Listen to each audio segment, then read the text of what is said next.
ಕರ್ನಾಟಕದ ಕೋಲಾರ ಜಿಲ್ಲೆ ಹೃದಯಭಾಗದಲ್ಲಿ ಇರುವ ಕೋಲಾರ ಗೋಲ್ಡ್ ಫೀಲ್ಡ್ಸ್, ಸಂಕ್ಷಿಪ್ತವಾಗಿ ಜಿಎಫ್ ಎಂದು ಕರೆಯಲ್ಪಡುವ ಈ ಪ್ರದೇಶವು ಭಾರತದ ಸುವರ್ಣ ಇತಿಹಾಸದ ಮಹತ್ವದ ಅಧ್ಯಾಯವಾಗಿದೆ. 19ನೇ ಶತಮಾನದ ಅಂತ್ಯದ ವೇಳೆಯಲ್ಲಿ, ವಿಶೇಷವಾಗಿ 1880ರ ದಶಕದಲ್ಲಿ, ಇಲ್ಲಿ ಚಿನ್ನದ ಗಣಿಗಾರಿಕೆ ಕಾರ್ಯಗಳು ಆರಂಭಗೊಂಡವು.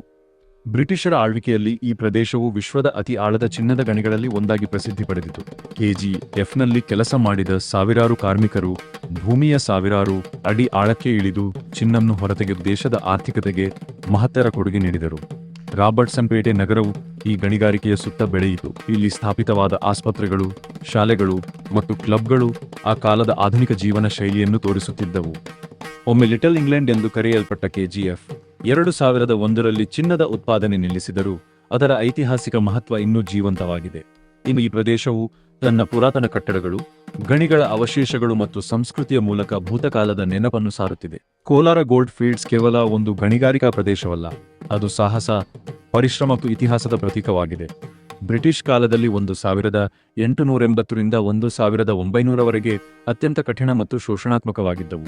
John Taylor and Sons company ನಿರ್ವಹಿಸುತ್ತಿದ್ದ ಈ ಗಣಿಗಳಲ್ಲಿ ಸಾವಿರಾರು ಕಾರ್ಮಿಕರು, ಪ್ರಧಾನವಾಗಿ ತಮಿಳುನಾಡು ಮತ್ತು ಆಂಧ್ರದ ದಲಿತ ಸಮುದಾಯಗಳಿಂದ ಬಂದವರು, ಭಾರೀ ಶ್ರಮದ ಕೆಲಸ ಮಾಡಬೇಕಾಗಿತ್ತು. ಕೆಲಸದ ಸಮಯ ಮತ್ತು ವೇತನ ಹಲವು ವರ್ಷಗಳ ಕಾಲ ದಿನಕ್ಕೆ 12 ಗಂಟೆಗಳಿಗಿಂತ ಹೆಚ್ಚು ಕೆಲಸ ಮಾಡಬೇಕಾಗಿತ್ತು.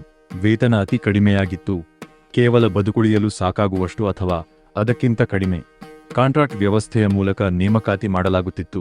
ಇದರಿಂದ ಶೋಷಣೆ ಹೆಚ್ಚಾಗಿತ್ತು. ಸುರಕ್ಷತೆ ಮತ್ತು ಅಪಾಯಗಳು.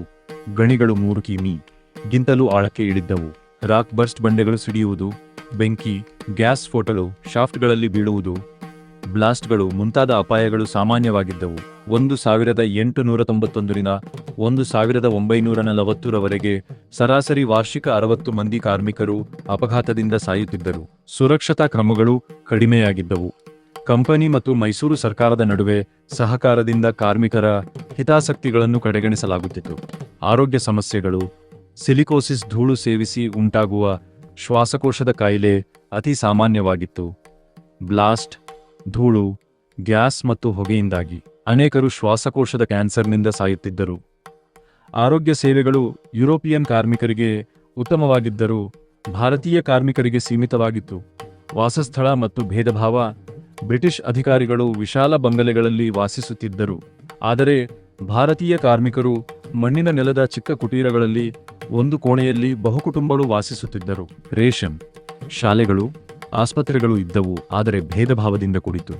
ಜಾತಿ ವರ್ಗ ಆಧಾರಿತ ಭೇದಭಾವ ಗಣನೀಯವಾಗಿತ್ತು. ಪ್ರತಿಭಟನೆಗಳು. ಈ ಶೋಷಣೆಯ ವಿರುದ್ಧ 1900ರಲ್ಲಿ ದೊಡ್ಡ ಮುಷ್ಕರ ನಡೆಯಿತು.